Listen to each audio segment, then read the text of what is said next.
What's happening, everyone? There is a special video on its way for you. We are going to be talking about the season as a whole. We are going to be ranking the entire year. And to help me go through this year and to do some end-of-season awards, it's two esteemed guests, two dear friends of mine. It's the wonderful Flav and James. You'll know them from, well, everything, including their... James and Flav and Yeah, well, you got that. But no, but you're the gift that keeps giving. You're on everything. You're across the board. Got to graft it. I mean, when the sun is shining, absolutely. Absolutely. Thank you so much for both of you for joining me on this. I thought what we could do is just have a conversation about the year that we've had and some awards. So, best player of the year, we will give some highly coveted awards this year. I guess the best place for us to start will be player of the year.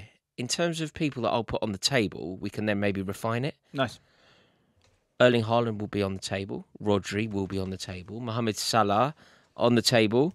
I'll then go Bukayo Saka and Declan Rice. Do you think that's a good list? Yeah, it's a great list. Is there anyone that you'd like to add? I'm not a precious man. Do you want to put Bernardo Silva in there? Yeah, I want to put Bernardo Silva on every list, James. And I love that you brought him up. Why did you bring him up? Because I love him. And do you know what? It's become a little bit of a thing where people get on my case a little bit because they say that I love him too much. I saw that clip and I thought, what is the big deal here? I really didn't get it. Like, I think, look, there's different criteria for different things. And with Bernardo Silva, the stats in terms of, goals and assists, he might not be there. But in terms of elite quality in a whole range of metrics, being important to a team, being able to play in different areas of the pitch, having in-game intelligence, starting off moves that lead to victory, like he's right up there. And in terms of all the quality, we know what he brings, but he's got everything else, hasn't he? The work rate, the determination, the hunger, the drive, the manager on the pitch, effectively a leader. I think he's a sensational footballer. I actually think he would be... I'd say there's three players who haven't yet won a Ballon d'Or, may never, but should have done. Mohamed Salah, Harry Kane, and for me, Bernardo Silva. Yeah, that's a really good list. Actually, that's interesting. I wouldn't have thought. I don't think anyone's done that. That's a podcast in itself. But I think we talk about playing football, like actually what it's like playing football. Obviously, not played anywhere near that level. Whenever I watch Bernardo Silva, I just think I'd rather not play against. If you could go, Bernardo Silva's out or Rodri's out. Yeah. Let Bernardo Silva be out. Yeah. He'll make you quit. Of the three players that have been mentioned, Rodri is the one that you cannot take out of that Manchester City team. Yeah. And so, even though obviously Bernardo Silva is incredible, they're all incredible. Do you know what I mean? They're all amazing players. And Haaland is more impressive and will be talked about in a more sort of sensational way and get the headlines because he's a striker, right? And what's the most beautiful thing in football is to score goals, and Haaland does it with aplomb. I don't know how many goals he bagged last season, but it was an insane amount. And started well this season as well before his injury. So it's for Rodri though that is the metronomic cog in that machine that keeps everything ticking. And the fact that they don't win without him makes his it's helpful. Yeah, it makes him a better player when he's not. Sometimes it's happened to Ivan Toney a little bit. Ivan Toney's become a better player since he hasn't played. Yeah. People start saying he's the solution to Manchester United. He's the solution to point, Arsenal. I feel like Rodri not being there and them struggling has accentuated quite how good a player he is. Yeah, and people are talking about him as potentially being kind of generational Premier League level. Already. Yeah, and that's even without the titles. I have to say that about the titles to match. He hasn't had as much of... It's not the longevity. The body of work that perhaps Roy Keane has, but you should be talking about them on the same level. Yeah. I don't think it's that controversial. What about Declan Rice? So if we look over the calendar year from, say, January to December, in terms of a calendar year, Declan Rice... Think about what happened with West Ham towards the end of last season. He became etched in West Ham folklore forever. I think, 3 trophies they've won. So it's maybe Brooking, Bonds, Rice. He's that. Yeah. You know what I mean? Yeah. He's that. And therefore, he deserves a mention anyway. You look at the impact that he's had on Arsenal this season. What's a 12 months? I think in terms of the challenges that you could have in a calendar year and achieving those challenges... He did something, as you say, with West Ham, which is, he's never forgotten, full stop, to such a level. And then he makes a move, and he doesn't make a move for 10 million quid, 20 million quid. He makes the move for 100 mil to Arsenal, who've just bottled the league and he's the guy who really, if it starts going wrong, people will be after him. People were wondering, and he's taken that challenge quietly and with incredible ease and become a clutch player for them. I'd worry about his integrity as a human being. He left West Ham, his boyhood club, to join Arsenal. He's at Chelsea, yeah. Whatever. I mean, I love this. This is what we were talking about earlier, isn't it? Just that blind, almost irrational, but openly irrational disliking of Arsenal that will therefore protrude wherever. I'd even throw to him, just abandoning Republic of Ireland as well for England. Yeah, make your mind up. So is that what you're trying to say? Well, no, I'm trying to say the minute someone a beautiful lady flashes her eyes at you, you're gone. If I was his wife, I'd be worried. No, but he's been with her from day dot, actually. Well, yeah, so there's a positive for him. So if we're going to try and now come up with an answer, Player of the Year, Haaland, for obvious reason. Bernardo Silva, I think, is a great shout. Mohamed Salah, again, for obvious reason. Rodri, Declan Rice. Who does these 12 months belong to? If that's the question. Yeah. If that is the question. That's a great question. It's Haaland. It belongs to Haaland or Rodri. But it's Haaland because he's the.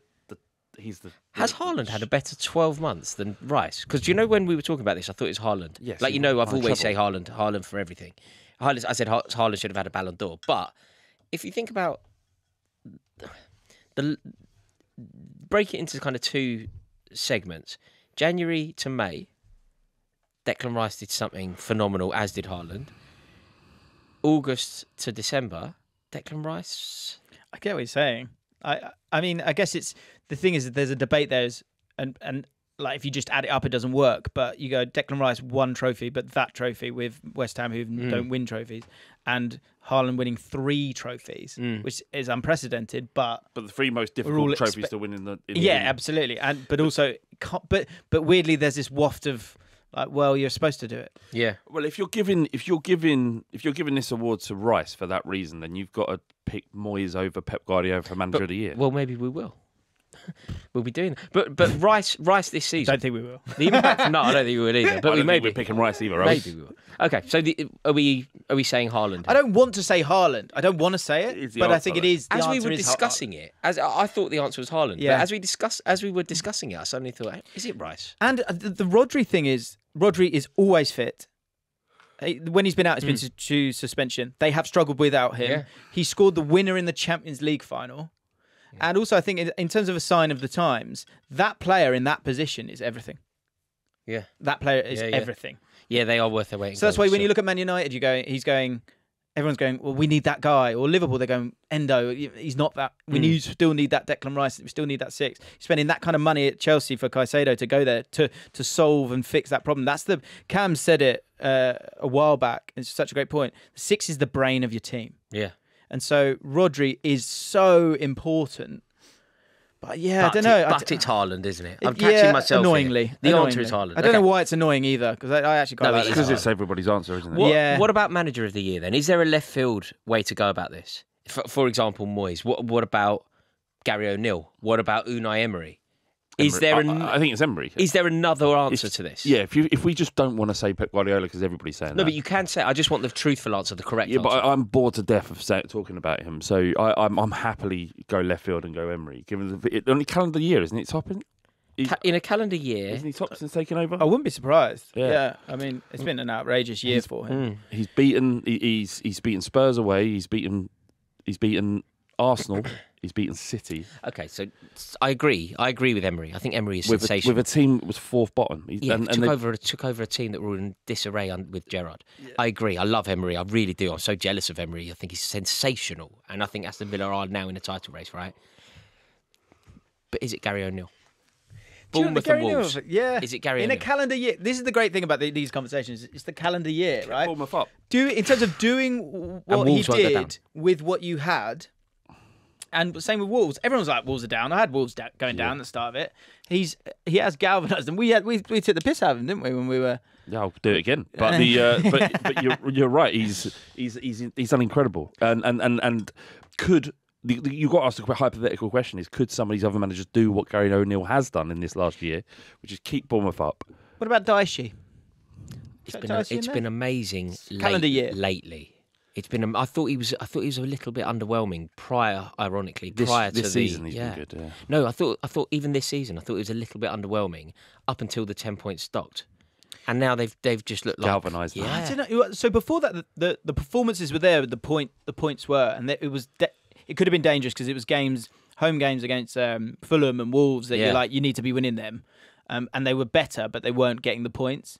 But I think he's done a brilliant job. He's done really well fine. with like individuals as well. Like if you look at the player that say Decore is pre and post Dyche, like Lampard had him out of the team, and he's one of the best players. I think he scored 11 goals or something. I think he kind of simplifies football for the players, especially in the situation that Everton are at, where they've got no money, their backs against the wall. They've been, I mean, you can forget the 10 points, but if you're going to take that into account, how do you motivate these bunch of players? The world's against us. And this is the kind of football we're going to play, and it's going to be easy for you to understand. So to try and get an answer here, we've kind of skirted around it. Ultimately, are we going to say Pep Guardiola? Yeah, I mean, I was going to say we'll do it again. I'm saying Emery. I am.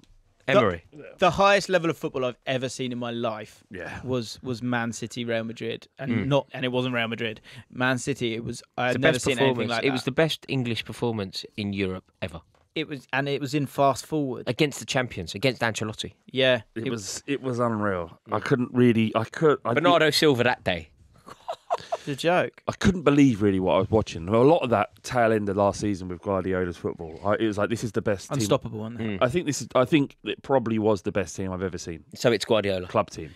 It is, isn't it? In terms of the heights certainly in the Premier League. And of course they've spent a lot of money. But everyone's spent a lot of money, and he generally 9 times out of 10 gets it right. And there's a lot of players that have been there for a long time. And in terms of sort of the vintage of that wine, I think that's as good as it will get. I'm still going to say Emery. Fair. What about best signing? There's a couple of Tottenham shouts here. Would have been James Maddison, but he's spent too much time on the sidelines now, so it can't be really. It can only really be, who else is there? Doku. Cole Palmer's been sensational for us. Vicario for Tottenham, maybe. Yeah, Cole Palmer's a good shout. Obviously, Declan Rice again. Yeah. But is he not performing how you expect £100 million? Not this good. I love what you're doing again, but I didn't expect... Mate, he wasn't a last-minute winners kind of guy. Like, I didn't think he was that. Yeah. Last-minute winners against Man United. There's an element of luck involved Last-minute in winners against Man United. Mate. No, it's not luck when he does it the other week as well. I think think against Luton? For me... Both ends of the table, mate. To come in, be quality yourself, and to elevate a team... It's Maddison. Yeah. Oh, really? Yeah. Yeah. Because I think the only reason that takes it away from Rice, also 40 million. Yeah, so factor that in. Factor that in, and the fact that I think the distance between where they were and where he's taken them, it's kind of fortunate to come into that opportunity, and there's not as far that Declan Rice can take Arsenal. The drop off from when he's not there. And same thing you're saying about Rodri. When he wasn't there, it's like we've been playing okay, but there was something else. Like the geezer's magic. But would Rice have been in your England team? Would Maddison have been in your England team going into the tournament? I've been thinking about this a lot recently, and he's not in my midfield three, no. Can't play on the left. Obviously he can play on the left. You're not getting the best out of him in the left. He's got to play in Bellingham's position, which means he can't play it. Yeah.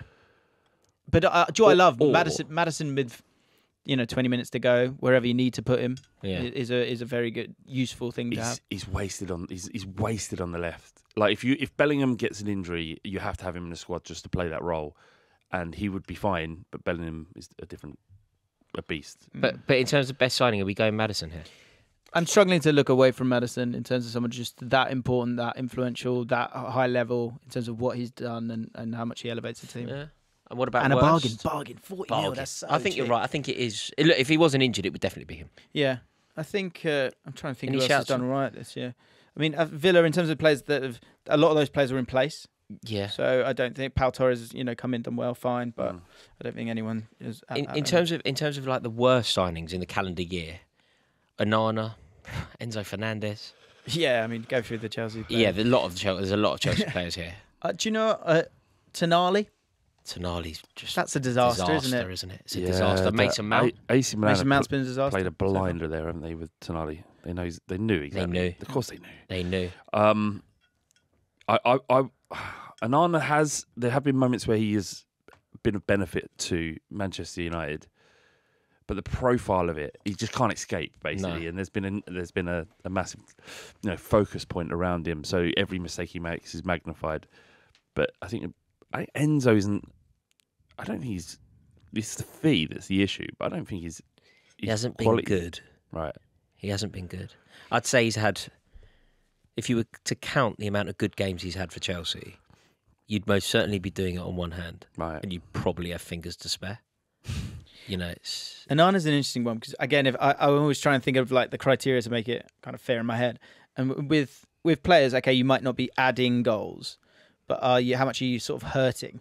And Onana, because of the position, he's actually cost at times. He has how much has he saved them, and how much has he cost them? Yeah, and I think overall he's at best even.